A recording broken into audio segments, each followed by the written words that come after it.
जन्म के पहले भी शिक्षा ये भारत में थी। वैसे प्रहलाद जी का जन्मो नहीं हुआ था और नारद बाबा का की शिक्षा हो गई। ये संगति से, सत्संग से, साधु पुरुषों के संग से कितना बड़ा काम हो गया। अभिमन्यु की जान चली गई, अब प्रहलाद भक्त राज हो गए। से बहुत सी कथाएं हैं, हम लोग थोड़ी सी चर्चा करेंगे। संगति सौ सुख उपजे, संगत से ही सुख उपजता है। असंगत गड़बड़ होगा तो नहीं होगा। सत्संग में कैसे ज्ञान होता है। एक आदमी सत्संग में जाता था, उसको लोग कहते थे महात्मा जी। महात्मा जी कहवे न करते हैं, गांव में जो लोग बेसी सत्संग करता है उसको लोग बबे कहते हैं। वो महात्मा जी गए स्कूल, विद्यालय में था गुरुजी, पढ़ा रहा था गुरुजी। इधर से महात्मा जी आइए, महात्मा जी आइए। महात्मा जी आदर से बैठाया, कहा गुरुजी क्या पढ़ाते हैं, बोर्ड पर कौन चीज लिखा हुआ है। कहा कौन चीज लिखा रहेगा, इसको कहते हैं अक्षर। का अक्षर यही है। तो हाँ। कहा हम लोग भी सत्संग में जाते हैं न, तो अक्षर के द्वारा लोग किताब को पढ़ते हैं। एक तो बात मास्टर जी बताइए तो क्या है, अक्षर का बीज क्या होता है। अब तो गुरुजी का दिमाग खराब हो गया। का गेहूं का बीज देखे हैं, मकई का बीज देखे हैं, पटवा का बीज देखे हैं, अक्षर का बीज तो सुनबो नहीं किए थे। आप ही कौन सी पूछ रहे हैं। आप लोग आते हैं तो ऐसा सा बात कर देते हैं कि मुश्किलें हो जाता है। कहा कि आप लिखते हैं अक्षर बोर्ड पर, जानते ही नहीं है कि अक्षर का बीज क्या होता है, क्या बच्चे को पढ़ाइएगा। कहा कि अच्छा हम लोग सत्संग में जाइएगा न, तब पहले यही सब सुनने में आता है। क्या बीजाक्षरं परम बिंदु, अक्षर का बीज है परम बिंदु। बीजाक्षरं परम बिंदु नादं तस्यो परिस्थितं सशब्दं चाक्षरे क्षीणे निःशब्दं परमं पदम। देखते हैं सत्संग में जाइएगा तब न सीखिएगा। शुरू में सत्संग में सब सिखाया, सीखते हैं हम लोग, सुनते हैं। अच्छा एक ठो बात बताइए मास्टर जी, तो क्या भोरे उठ करके क्या करना चाहिए। अब भोरे उठ के क्या करना चाहिए, तो वहीं रख प्रणाम करेंगे ना। श्री सद्गुरु महाराज की जय। पीछे आते हैं वहीं से प्रणाम करके बैठ जाइए। सुनने का महत्व है, प्रणाम करने से बेसी मोल है। सुनिए, समझिए, दिल में विचारिए। कहा भोरे उठ के क्या करना चाहिए। अब चटिया सबसे पूछे भोरे उठ करके क्या करना चाहिए। कोई कहे कि बस भोरे भोर मुढ़ी चोरा खाना चाहिए, कोई कहे चाय पीना चाहिए, कोई कुछ हो कोई कुछ हो। गुरुजियो अकबका गया, कोई कहिए नहीं सका। का देखते हैं ना आप लोग सत्संगे नहीं करते हैं तो क्या जानिएगा। का सत्संग में क्या जानते सीखते हैं इसमें। का सत्संग में जाते हैं ना तो सुनते हैं कि भगवान राम भोरे उठते थे तो क्या करते थे।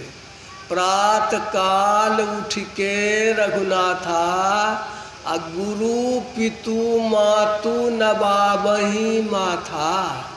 भोरे उठ करके भगवान श्री राम गुरु जी को, माता को, पिता को प्रणाम करते थे।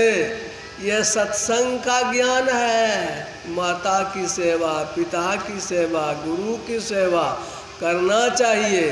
सत्संग में सब सीखा जाता है। आपकी पढ़ाई से बेसी पढ़ाई होती है। वो जो है सीता मैया को कहती है, उनकी माता है, सास ससुर गुरु सेवा करेहू। सास की सेवा करना, ससुर की सेवा करना, गुरु की सेवा करना। अब पति कहेगा तब, पति का चेहरे देख के समझ जाओ कि पति को क्या चाहिए। पति रुख लखी आयसु अनुसरेहु, पति का चेहरे देख करके समझ जाओ कि इसको किस चीज़ की ज़रूरत है, प्यास लगी है कि भूख लगी है, उसकी उसी यथा योग्य सेवा तुरंत करो। सत्संग में जाएंगे, संतों के वचनों को सुनेंगे, रामायण गीता को पढ़ेंगे, तो यह ज्ञान होगा कि जो खाना चाहिए, क्या खाना चाहिए, कैसे खाना चाहिए, क्या नहीं खाना चाहिए, क्या खाना चाहिए। खाने के लिए एक से एक बढ़िया चीज़ है, काजू है, किशमिश है, ये तो फल में है, और दूध दही तो है ये है। इसको छोड़ करके यदि हम दूसरा सब चीज़ खाएंगे, गड़बड़े न होगा। क्या दूसरा चीज़ खाएंगे? आपके शरीर का खून मांस, खस्सी के शरीर का खून मांस बराबर है, उसके शरीर में वह खूबी नहीं है, वह गुण नहीं है जो आपके शरीर में है। आप अच्छे शरीर में यदि मछली का मांस डालिएगा तो खून आपका खराब हो जाएगा, बुद्धि खराब हो जाएगी ना। इसीलिए काक हो ही पिक बकऊ मराला, बगुला जो मछली खाने वाला है, सत्संग में जो जाता है, जब सुनता है कि हम लोगों को क्या खाना चाहिए, क्या नहीं खाना चाहिए, तो उसकी बुद्धि बदल जाती है। इसलिए वह हंस हो जाता है। हंस दूध पीता है, बगुला मछली खाता है। मछली खाने वाला दूध पीने वाला बन जाता है कब? जब सत्संग में सुनता है तब। वो ये सत्संग की सब खूबी है। यह इस पर मैं पीछे चर्चा करूँगा। मैं चर्चा यह कि सत्संग से क्या क्या लाभ होता है उस पर चर्चा कर रहे थे। कि सत्संग के सुनने से हमारा भीतर साफ होता है। जैसे कोई स्नान नहीं करे, स्नान नहीं करेगा, एक दिन नहीं करे, 10 दिन नहीं करे, देह क्या होगा? महकेगा नहीं महकेगा? उसका गंदा हो जाता है शरीर। उसको हम लोग खूब मल मल करके नहाते हैं, बाहर शरीर को साफ करते हैं, साबुन तेल लगाते हैं। यह तो बाहर का है, लेकिन भीतर में मन जो गर्म है, भीड़ जाते हैं। हम लोग उठे परसों तरसों थे, कुपा घाट से चल रहे थे। एक ठो बच्ची थी, महिला, बालो बच्चा सद हुआ था काठो। आचार्य श्री के सामने बैठी हुई थी। उसके माइयो, बाबा बड़ा गर्म है, बड़ा। वो कहे, बाबा हमको गुस्सा आता है ना, हम अपने को मारने लगते हैं, अपने गाल में थप्पड़ देते हैं। वो कहा कि ये कैसे ठीक होगा? कहा कैसे ठीक होगा? अपने तो सुधारोगे, गुस्सा को कम करोगे, अपने माथा देखा एक ठो बच्चा अपने माथा पटकेगा, फुला लेगा माथा पटक करके। यह तो अपनी ही क्षति न है। वो कटिहार में एक बार देखा था, पागल था, दर्जी से कैंची ले लिया, काटने लगा, और काटते काटते कपड़ा काटने लगा, पेटों में घुसिया दिया, पेटों काटने लगा। पागले था, क्या करिएगा उसको? यह जो है, यह बुद्धि की कमी होने से अपना नाक काटेगा कि दूसरे का नाक काटेगा, उसका कोई ठिकाना नहीं है। इसलिए यह सत्संग, संगति, अच्छे संग में जाने से बुद्धि निर्मल होती है। ऊपर शरीर निर्मल के लिए तो पानी है, और भीतर को पवित्र करने के लिए वाणी है। वाणी माने बोली है। सत्संग के वचन से आप अपने अंतःकरण को, मन को धोएंगे तो मन आपका पवित्र निर्मल होगा। इसीलिए कहा, नित्य प्रति सत्संग कर ले प्यारा, तेरा कार सरे सारा। सब काम होगा जब बुद्धि निर्मल होगी, तब सोचने समझने लगेंगे तब। भोला बाबा कहते हैं कि शरीर में जो है ये चक्र है, और शरीर के चक्र में जहाँ हम लोग रहते हैं उसका नाम है शिव नेत्र, सुख मना, 10वां द्वार, शिव वो स्टार स्टार बहुत नाम है उसका। कहा वो जो भोला बाबा का शिव नेत्र है, वो जो शिव नेत्र सबके पास में है, तीसरा तिल उस भोला बाबा की यहाँ। कहते हैं कि वहाँ पर ध्यान करो। कहाँ पर है वो? भोला बाबा कहते हैं कपार में है। सिर मन कपाल, सिरह कपाले, इस सिर तो समुच्चा हो गया, कपाल है इसको कहते हैं, ललाट में कपाल, सिरह कपाले, इसी में एक छेद है, उसका नाम है रुद्राक्षं, शिव नेत्र। रुद्र मन शिव होता है। सिरह कपाले रुद्राक्षं। अब विवरंग, विवर मन होता है बील, सांप जिसमें रहता है। सिरह कपाले रुद्राक्षं, रुद्र अक्ष मन शिव नेत्र है, उसमें है बील, विवरंग। उस बील का यदि हम चिंतन करेंगे, विवरंग चिंतयेत यद यदा ततः ज्योति प्रकाश स्यात्, वहाँ ज्योति होती है, प्रकाश होता है। कैसा प्रकाश होता है? विद्युत पुंज समप्रभा, बिजलियों का ढेर, जैसे बिजली छिटकती है वैसे वहाँ रोशनी होती है। विद्युत पुंज समप्रभा, तस्य स्मरण मात्रेण पापानां संक्षयो भवेत्। उसका यदि हम स्मरण करेंगे, ख्याल करेंगे, सब पाप खत्म हो जाएगा। दुराचारोपि पुरुषः लभते परमां गतिम, जो दुराचारी भी पुरुष है वह परम गति को प्राप्त करता है। शिव संहिता में भोला बाबा कहते हैं। भोला बाबा की बात नहीं मानेंगे, खाली कहेंगे जागो महादेव। महादेव तो जगले हैं, हम लोग कब जगेंगे, कब सीखेंगे, कब समझेंगे? इसलिए भोला बाबा की बात मानना चाहिए, जो कहते सो करना चाहिए। तो भोले बाबा तो नहीं कहते हैं, पंडियो जी कहते हैं। पंडित जी को बुलाता है ना पूजा करने के लिए, पंडित जी थोड़ा गड़बड़ो करते हैं, कहते हैं सुंदर को ओम नहीं पढ़ावेंगे। अब तो देखते हैं कि इधर भी पढ़ा लिखा लोग है, कहता है पंडित जी ओम पहले बोलिए तब पढ़िए आगे।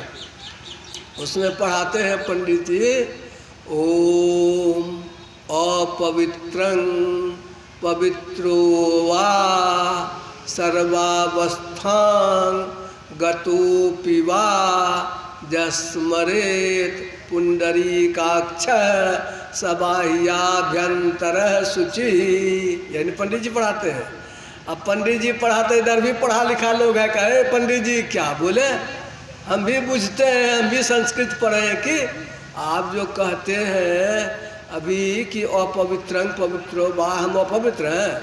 अभी तो आप हमको नहवाए हैं, नया नया कपड़ा पहने हैं, और पीढ़िया पर दाई माई जो फूल काटती है, चौरे अक्षत हल्दी दे करके वो बढ़िया से फूल काट करके पीढ़िया पर बैठाइबो किए हैं, और उस पर भी नहीं मन भरा तो गंगा जल ऊपर से छीट देते हैं कि जो रहा सहा अपवित्रता है पवित्र हो जाए। फिर क्यों पढ़ाते हैं अपवित्र पवित्रो बा, हम अपवित्र कैसे हुए? अब फिर आप कहते हैं कि चाहे पवित्र हो चाहे अपवित्र हो, अपवित्रं पवित्रो वा, चाहे आप पवित्र हैं चाहे अपवित्र हैं, सर्वावस्थां गतः अपि वा, किसी भी अवस्था में आप काहे नहाए है कि नहीं नहाए है कोई बात नहीं है, जुट्ठे मुँह है कि मुँह धोए है उससे भी कोई बात नहीं है। सर्वावस्थां गतः अपि वा, किसी अवस्था में आप हैं, जह स्मरेत, जिनका स्मरण करने से, किसका स्मरण करने से? पुंडरीकाक्ष, पुंडरी कहते हैं कमल को, अक्ष कहते हैं आँख को। कमल के समान जो शिव नेत्र है, तीसरा तिल है, उसका स्मरण करने से, जह स्मरेत पुंडरीकाक्ष सबाह्याभ्यंतर शुचि, भीतर बाहर पूरे शुद्ध हो जाता है। इतना काम करने के लिए आप क्यों इतना परेशान किए? पहले न कहते, हम पहले उसी को स्मरण कर लेते। वो शिव नेत्र को, तीसरा तिल को, सुखमना को वो दृष्टि के द्वारा जो भीतर में उपासना की जाती है, गायत्री मंत्र में जिसकी शिक्षा दी जाती है, इकट्ठे न हमको कहते थे, कई बार हम वही कर लेते। तो यह जो सत्संग में ऐसा सब ज्ञान है न, तब पंडित जी सरसी में एक बार ब्राह्मण सबकी गोष्ठी हो रही थी, कहे इनमें ही बाबा जो आए हैं न, ये तो गड़बड़े कर दिए क्या, बाभन का फैक्ट्री खोल दिए हैं। फैक्ट्री में तो कपड़ा बनता है, स्वेटर बनता है, का ब्राह्मणे का फैक्ट्री खोल दिए हैं। सत्संग में जाता है सब ब्राह्मणे हो जाता है, वो भजन वेद खाना पीना रहना सहना वो सब पवित्र बना करके और सबको पवित्र बना देते हैं। ये सत्संग की बड़ाई, सत्संग का ज्ञान कितना ऊंचा है कि कहा गोसाई जी ने, दे ही सत्संग निज अंग श्री रंग। हे भगवान, सत्संग आपका अपना शरीर है, देह हाथ है, वही दे दीजिए, क्योंकि इसको जो पकड़े रहता है उसका कल्याण हो जाता है, वो संसार से उसका बेड़ा पार हो जाता है, दुख से पार उतर जाता है। शंकराचार्य जी महाराज ने कहा, क्षण में सज्जन संगति रेखा भवति भवार्णव तरनीय नौका। जब पद्म पत्र पर परे हुए अति चंचल नीर समान, अतिशय चपल और क्षणभंगुर इस जीवन को जान, यहाँ एक बस क्षण भर की सत्संगति ही का भाव, भवसागर से तरने में बन जाता दृढ़तर नाव। यक्को क्षण सत्संग मिल गया तो संसार सागर से तरने में वह मजबूत नाव हो जाता है। ये तो इधर की बात हुई, खिस्से में आप लोग जो खोजते हैं। एक बार भगवान बुद्ध गए भोजन करने के लिए, लोगों ने निमंत्रण दिया, बुलाते थे, अपने जमात के साथ जाते थे। भगवान बुद्ध भी खाए, चला सब भी खाया। अब भोजन करके भगवान बैठे और तब सब आया प्रणाम करने के लिए, आशीर्वाद लेने के लिए। सबको तो आशीर्वाद दिए, एक बच्चा था, छोटा सा बच्चा, और उसको रख दिया भगवान के पैर के पास, कहा भगवान इसको आशीर्वाद कीजिए। भगवान चुप हो गए। अब कतनो कहे तो बोलबे नहीं करे। आनंद था, बगल में उनका चेला सेवक, बाबा है इसको आशीर्वाद कीजिए न बच्चा को। तो बोले भगवान बुद्ध, इसको कौन सी आशीर्वाद देंगे, 7 दिन अब उम्र इसका है बचा हुआ, अब हम क्या करेंगे इसको आशीर्वाद दे करके। अब तो और घर का लोग सब व्याकुल हो गया, 7 दिन में मर जाएगा हमारा बच्चा, भगवान को उपाय तो बताइए। और आखिर सब लोग बहुत जब रोने बिलखने लगा, तब भगवान ने कहा एक ठो उपाय है। तो क्या कहा, सत्संग कराइए 7 दिन, परित्राण सूक्त का पाठ कराइए। धम्मपद में खिस्सा है, परित्राण पाठ कौन करेगा, कहा आप ही एक ठो चला दीजिए। तो एक ठो शिष्य को उन्होंने दे दिया। 7 दिनों तक सत्संग किया, परित्राण पाठ हुआ। तब उस बच्चा को लेके गए भगवान के पास, भगवान इसको अब तो आशीर्वाद कीजिए। आशीर्वाद दिया। अब कितना दिन जिएगा, कहा अब 125 वर्ष ही जिएगा। जो 7 दिन में मरने वाला था, सत्संग के प्रभाव से कितना उम्र बढ़ गया। ऐसे ही सत्संग की थोड़ी सी जो चर्चा है, सत्संग से क्या होता है। नित्य प्रति सत्संग कर ले प्यारा, तेरा कार सरे सारा, ये सुन रहे थे आप। तो उसी में एक कहानी में कहता हूँ। एक हुए मार्कंडे मुनि, मृकंडू मुनि के पुत्र थे मार्कंडे जी। मृकंडू मुनि अधेर हो गए, अध्यापता नहीं है। अब सोचे क्या होगा, जा कर के भगवान भोलेनाथ की खूब उपासना ध्यान किए। बोला बाबा है क्या चाहिए, पुत्र चाहिए, कहा हाँ बाबा बेटा चाहिए। कहा कि 2 ऑप्शन है, एक यह कि बेटा 100 वर्ष बचेगा, लेकिन वह होगा सिलपट, मूर्ख होगा। वो बेटा लोगे कि दूसरा ऑप्शन, एक बेटा ऐसा कि 5 बरस जिएगा, लेकिन होगा बहुत विद्वान, बहुत ज्ञानी। बोलो कौन बेटा लेगा? अब मृकंडू मुनि सोचने लगे कि नए जन्मे बेटा तो दुख रहता है कि नहीं है बेटा, और जन्म करके मर जाए तो और दुख होता है, और जन्म करके मरबो नहीं करे लेकिन मूर्ख हो जाए तो कितना खुराफात करेगा, कोई ठिकाना नहीं है। अजात मृत मूर्खा नाम वरमाद्यो न शांति में। वो इसलिए यदि 5 बरस बेटा रहेगा लेकिन ज्ञानी रहेगा तो वही बेटा हमको दीजिए, भोला बाबा ने कहा। भोला बाबा को कहा अच्छा ठीक है। बच्चा हो गया, उसका नाम रखा मार्कंडेय। बचपन से ही बड़ा ज्ञानी, बड़ा शिष्ट, बड़ा शीलवान, असाधुए थे। सत्संग सब होता ही रहता था, साधु संत लोग आते जाते रहते थे। अब भोला बाबा की उपासना भी वो करता ही रहता था। होते होते एक दिन आ गए सप्तर्षि, 7 ऋषि आ गए। सप्तर्षि आए, ये बच्चा बड़ा शीलवान, खूब सेवा किया, प्रणाम किया। सप्तऋषि ने कहा चिरंजीवी भव, चिरंजीवी भव।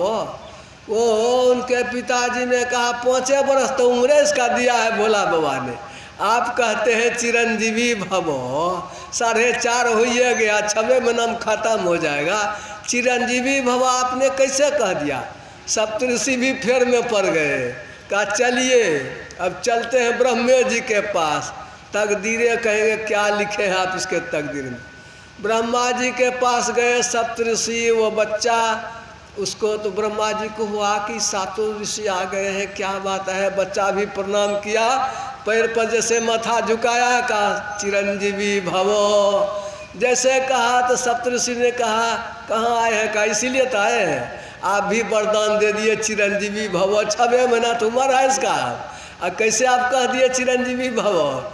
कहा कि कौन कहा 6 महीना? कहा भोला बाबा। कहा चलिए सब भोले बाबा के पास। ये ब्रह्मा जी 7 ऋषि उस बच्चा को लेकर के पहुँचे भोला बाबा के पास। भोला बाबा को प्रणाम किए तो भोले बाबा ने वही कह दिया चिरंजीवी भव।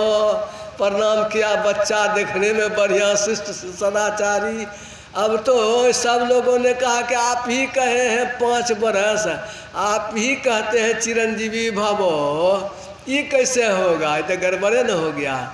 भोला बाबा ने कहा ठीक है, हम भी जो कहे हैं वो भी सत्य होगा। तो क्या जिएगा ये 5 बरस, लेकिन धरती पर का बरस नहीं, अब हमारे यहाँ का बरस। अब क्या फर्क है दोनों में सो सुन लीजिए। हम लोग जो श्राद्ध करते हैं महीना में 1 बेर, यानी हम लोगों का जो 30 दिन होता है, प्रेत लोगों का 21 दिन होता है। उसका वो 1 महीना का 1 दिन होता है। भूत प्रेत जो है तो निम्न कोटि का देवता, उच्च कोटि के देवता में और बेसी। ब्रह्मा जी का 1 दिन कितना बड़ा होता है सुनिएगा। 1 युग होता है कल युग, उसका उम्र है 4,32,000 वर्ष। और 1 होता है द्वापर, उसका दुन्ना 8,64,000 वर्ष। और उसका तिगुना होता है त्रेता 12,96,000 वर्ष। और उसका चौगुना होता है 17,28,000 वर्ष का सतयुग होता है। चारों को मिला दीजिए कितना बरस हुआ? ये 1 चतुर्युगी हुआ। ऐसा 1000 चतुर्युगी जब बीतता है तो ब्रह्मा जी का 1 दिन होता है, तब उनको ऊँघी लगती है, सोने के लिए जाते हैं, तब इतनी बड़ी रात होती है। कहा इस रात दिन से, इस रात से अगर 5 बरस जिएगा तब कितना उम्र हो गया? बहुत हो गया ना। कहा कि अब यहाँ के उम्र से मार्कंडेय जी जिएंगे 5 बरस, यानी बहुत अधिक उम्र हो गई उनकी। किसके प्रभाव से? सत्संग के प्रभाव से। अश्वत्थामा, बलिर्व्यासो, हनुमानश्च विभीषण कृपः परशुरामश्च सप्तैते चिरजीविनः सप्तैतान् संस्मरेत् नित्यं मार्कण्डेय मथाष्टकम जीवेद वर्षतं सोपी सर्वव्याधि विवर्जित। एक पंडित जी ने मुझे बहुत पहले लिखाया था जब प्राइमरी स्कूल में पढ़ते थे, यह कि 8 आदमी जो है अश्वत्थामा वो भी मरा नहीं है, जिंदा ही है। वो बलि राजा बलि भी जिंदा ही है, व्यासदेव मुनि भी जीवित हैं, अश्वत्थामा हनुमान जी भी जिंदे हैं, विभीषण जी भी जिंदे हैं, कृपाचार्य जिंदे हैं, परशुराम जी जिंदे हैं। 8वां में ही मार्कंडेय मुनि का नाम लिया। 8 ठो चिरंजीवी है। किसके प्रभाव से हुए? सत्संग के प्रभाव से। सत्संग की कितनी खूबी है। वेद मंत्र में भी पाठ हुआ था क्या वो, ओम युंजानः प्रथमं मनस्तत्वाय सविता धियम् अग्निर्ज्योतिर्निचाय्य पृथिव्या अध्याभरत। वेद भगवान कहते हैं कि जगत को पैदा जिसने किया है वो है प्रभु परमात्मा। कैसे पैदा किया है? कुछ था ही नहीं तो क्या लेते किससे? अपने से ही पैदा किया है। कैसे? जैसे माता अपने शरीर से बच्चे को निर्माण करती है, पैदा करती है अपने खून से, उसी तरह से प्रभु परमात्मा ने अपने ही भीतर से वो संसार को पैदा किया है। उस ईश्वर का तत्व ज्ञान जानने के लिए, उस ईश्वर को तत्वतः पहचानने के लिए पहले सत्संग ही करना होगा, बुद्धि से विचारना होगा कैसा है वह, कैसे उसकी भक्ति करे। वो या कई जगह रहेगा तब तो कमज़ोर हो जाएगा, पावर घट जाएगा। छोटा सा रहेगा तो शक्ति नहीं न होगा। प्रभु परमात्मा कैसे हैं? सब जगह, हम में, तुम में, खड़ा खम्भ में, सब में है। कहा बाबा सब में तो है, तो सब जगह कैसे पूजा करेंगे? मूर्ति गुरु महाराज की रखे हैं, मूर्ति नहीं है क्या? अच्छा एक ठो बात बताइए, आप लोग टीवी तो देखबे करते हैं, और टीवी में देखते हैं क्या धनुष भंग हो रहा है। राजा जनक जो है धनुष को तोड़ने के लिए राजा सबको बुलाए हैं, तो राजा सब उठता है, ताल ठोकता है, देह को दंड बैठक करता है, और धनुष उठाता तो उठबे नहीं करता है। वो देखे होंगे टीवी में, वो जो देखते हैं धनुष यज्ञ टीवी में, कहाँ से आया? का पहले से बोलता है कितना बजे से आज होगा, रामायण होगा, धनुष यज्ञ होगा, पहले से पता रहता है।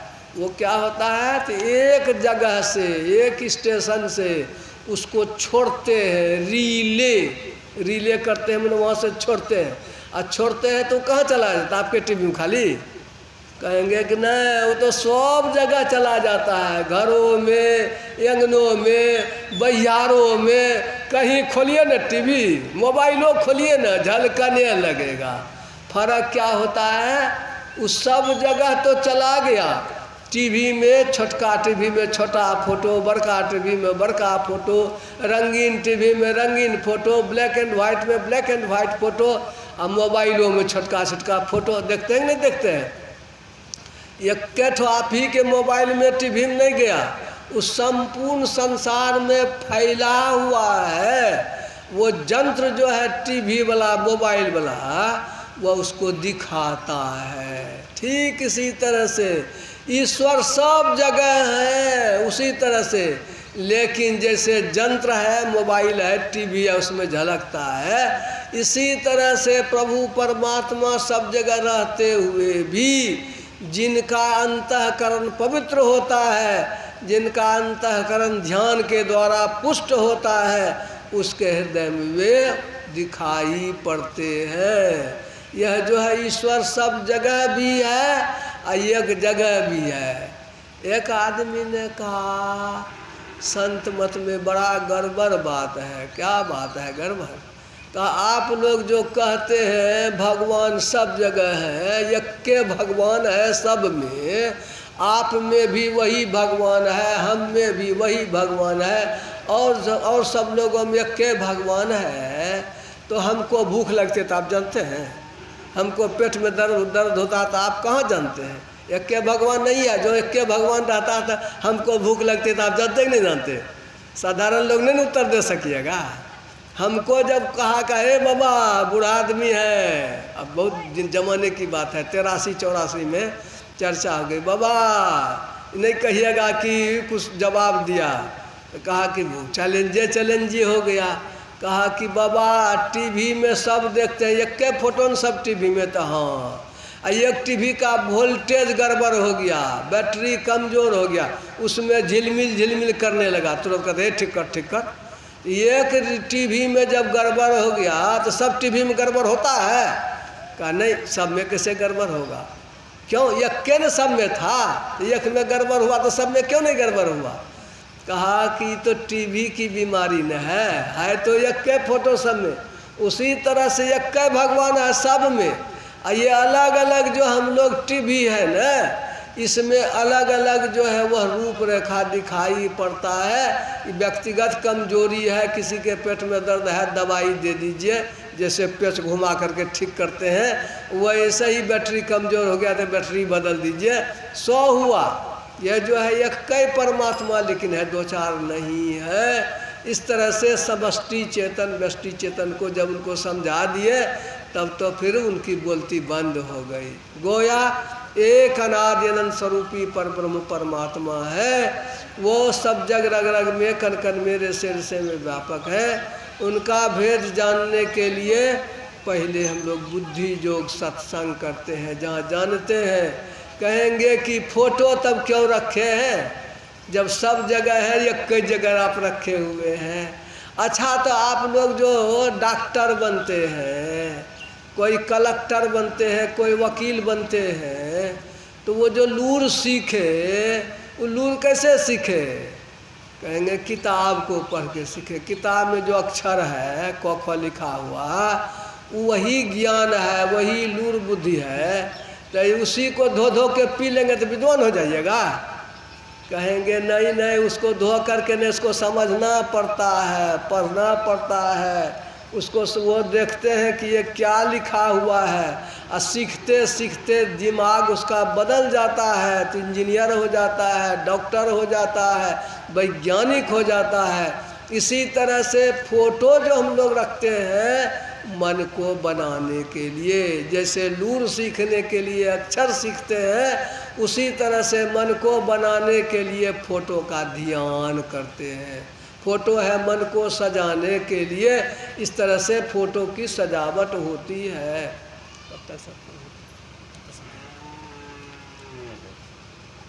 9 बजे पर लोग उगता है।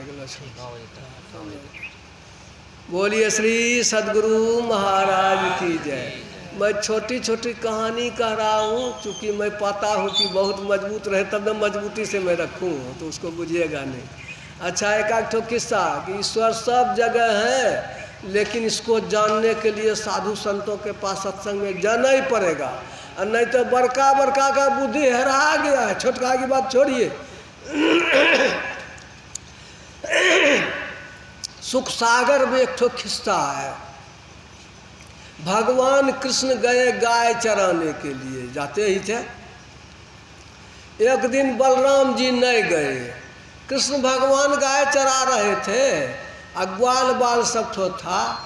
दोपहर में गाय को रोम का थोम थमा करके और सब लोग बैठा, चलो जो लाया है घर से चलता था तो दे देती थी माँ। दही भात दिया था, सब लोग कहा दही भात खा लो तब गाय फिर चरावेंगे। तो सब लोग बैठा, ब्रह्मा जी वहाँ से देख रहे हैं ये कौन भगवान है। हम लोग कहते हैं कि छठ माँ को छुओ मत, जूठा नहीं, ये कौन भगवान है, जूठे हाथ से ले रहे हैं, जूठे हाथ से खा रहे हैं, कोई नेम टेम कुछ है नहीं है, ये कैसा भगवान है कि नहीं, झूठ कुरुवे भगवान तो नहीं है। ब्रह्मा जी को संदेह हो गया। इधर जो है भगवान कृष्ण का वो सब जो साथी सब था सब बैठा हुआ हंसी मजाक कर रहा है, जूठे खा रहा है। और तब जो है कहता है कि हे रे कृष्ण तक क्या गाय को कहाँ देखते हैं। अब ब्रह्मा जी ने सब गाय को चोरा करके बंद कर दिया था गुफा में और जोग निद्रा में सुला दिया था। अब कहा कि गाय तो नहीं देखते हैं, कृष्ण तुम ही जाओ ना, गाय को लाओ ना खोज करके। कहा तुम लोग होशियार बनाए, सब दही भात खा जाएगा, हमको भूखले रख देगा। वो जो उन लोगों का था लीला, तो वो लोग कहा कि देखो तुमको डर है दही भात हम लोग खा जाएंगे ना, तो तुम लाइए लो दही भात को पत्ता में ले लो और तुम खाते जाओ, खोजते जाओ। तुम तो बंसी जो है ना मुरली फूंकते हो ना, तो गाय सब दौड़ करके चली आती है तुम्हारे मुरली की आवाज़ को सुन करके, इसीलिए तुमको कहते हैं जाने के लिए। तो भगवान कृष्ण तैयार हो गए। भगवान कृष्ण निकले, भात खा रहे हैं, दही खा रहे हैं, कांख में मुरली है, देखते हैं कहीं गाय है ये नहीं है। और तब तक में भगवान कृष्ण इधर से गए। अब ब्रह्मा जी ने जितना ग्वाल बाल था इसको भी सबको जोग निद्रा में सुला के इसको भी गुफा में बंद कर दिया। असली भगवान होगा तब खोजिए लेंगे, और नकली भगवान होगा तब क्या करेंगे, मुश्किल में हो जाएगा। तो वो आते हैं भगवान कृष्ण, लौट करके देखते जा गाइयो नहीं अब ग्वालो बाल, अब जाएंगे अकेले। सबका जो बाप माए है खोजेगा बेटा हमारा कहाँ है, तुम कैसे अकेले आ गया, ये तो हम फेर में पड़ जाएंगे। अब भगवान क्या करते हैं कि अरे आँख बंद करके देखते ब्रह्मा को गुमान हो गया है, घमंड हो गया। अच्छा लो हम दिखाइए देते हैं तुमको। भगवाने हो गए सब गाय, सब ग्वाल बाल, जिसको जैसा कपड़ा था, जिसको जैसा जूता चप्पल था, जिसको जैसी लाठी थी, सब भगवाने हो गए। जैसी गाय, जैसा घंटी, जैसा गलदामी, जैसा रोंग, सब हो गए गाय। अब भगवाने सब बन करके चले, सब अपने अपने घर गया। गाय सबका जो बच्चा बांध के रखा था, ढेलू गाय सबका बच्चा को खोला, गाय को पी रहा है, गाय दूह रहा है। ऐसे करके एक दिन, 2 दिन, 1 महीना, 1 वर्ष बीत गया। अब ब्रह्मा जी का तो थोड़े समय हुआ, उनका तो समय बड़ा होता है। तो ब्रह्मा जी दौड़ के जाए गुफा में देखने के लिए, था ये है, और दौड़ के जंगल में आवे तो देखे ये है। अबरी तो भगवान थे, अबरी कैसे कर सकते हैं, अभी तो हिम्मत नहीं था उसको कुछ करने का।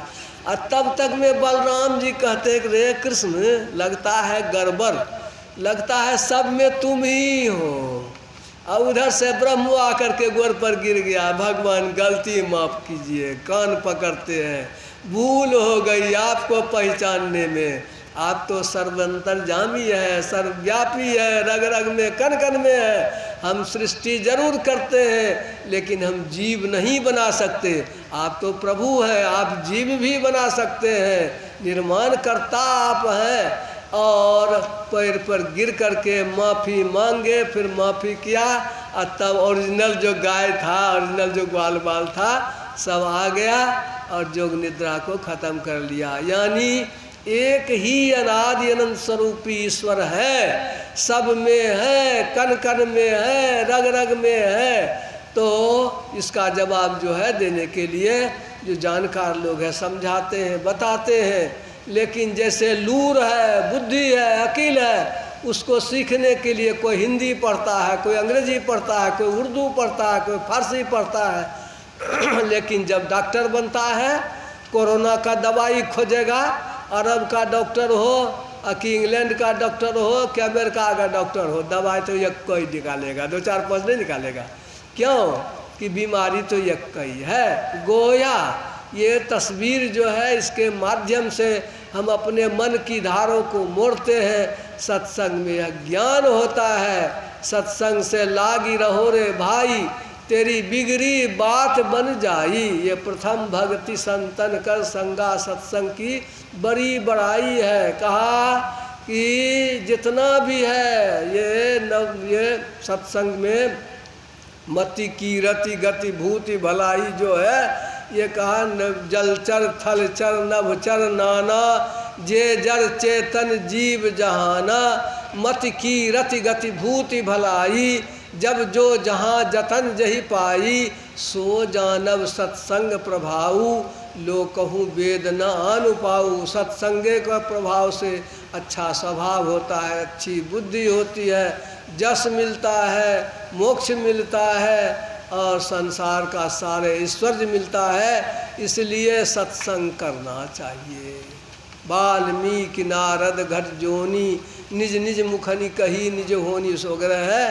नारद बाबा दासी का बेटा थे और सत्संग सुने और उनकी माँ बर्तन साफ करती थी और वो माता बुढ़िया जब मर गई और सत्संग जो सुने थे तो उसके प्रभाव से एक बार देखे और फिर गायब हो गया। आकाशवाणी हुई, बच्चा इस जन्म में इतना ही, अगला जन्म में तुमको इसका लाभ मिलेगा। क्या हो गया? अगला जन्म में वो नारद बाबा हो गए, मानस पुत्र हो गए। दासी पुत्र से ब्रह्मा जी का पुत्र किसने बनाया? सत्संग ने बनाया। खिखिरनी, नेबली खिखिर जिसको कहते हैं, वो जंगली जानवर, वो सत्संग होता था जंगल में, वो जो है सुनती थी और हाथ मुंह धोते थे साधु, जूठन प्रसाद खाती थी। इतने से वो खिखिरनी अगले जन्म में हो गए रानी। समझिए, सत्संग केवल सुनने से वो खिखिरनी से मनुष्य का शरीर मनुष्य के शरीर में हो गई रानी। कितना ऊंचा चीज है सत्संग।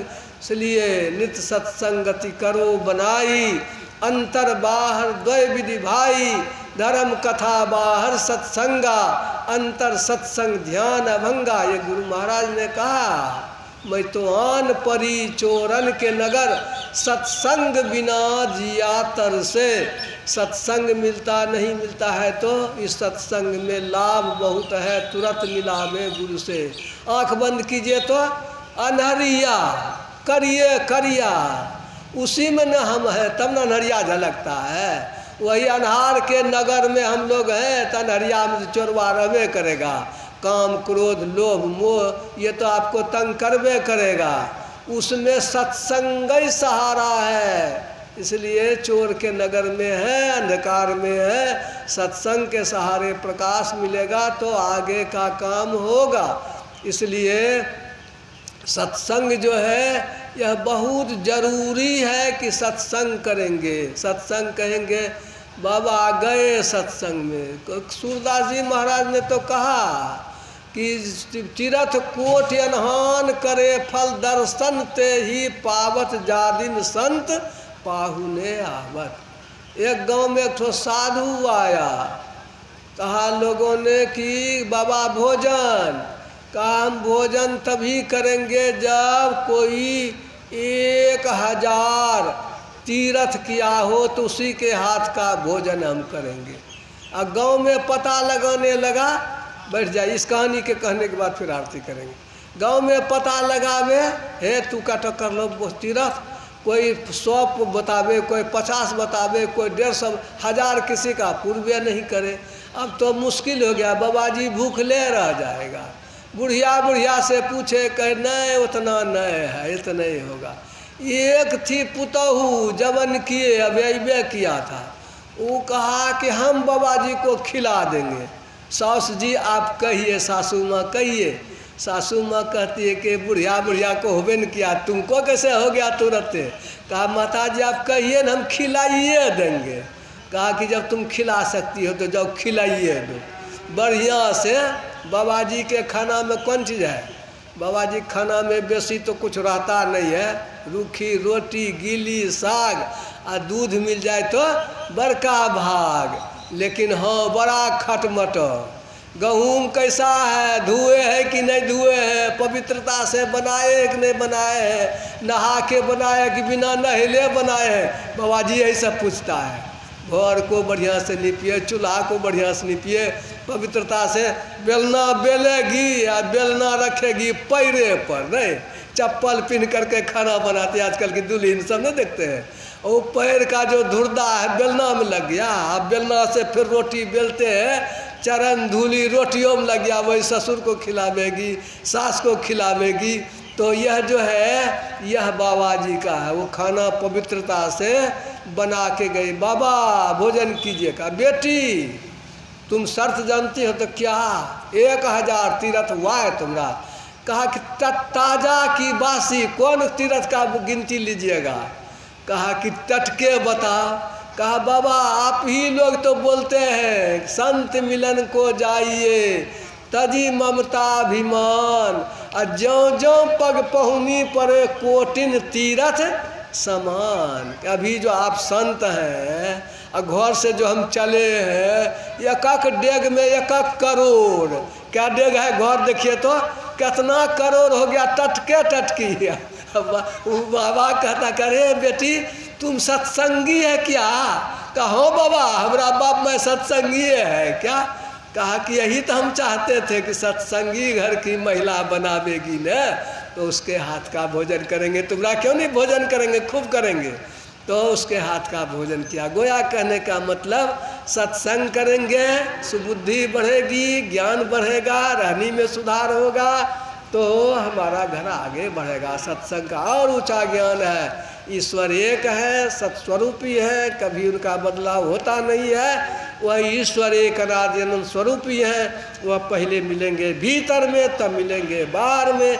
उसका ज्ञान प्राप्त करने के लिए गुरु के शरण में जाना होगा, गुरु से भजन भेद लेना होगा। शरीर नहीं जाएगा, मन जाएगा। मन सह चेतन धार सूरत ही केवल बैठ सके ताप जामे, तो वहाँ जा कर के तब हम लोगों का कल्याण होगा। इसलिए पहला रास्ता सत्संग है।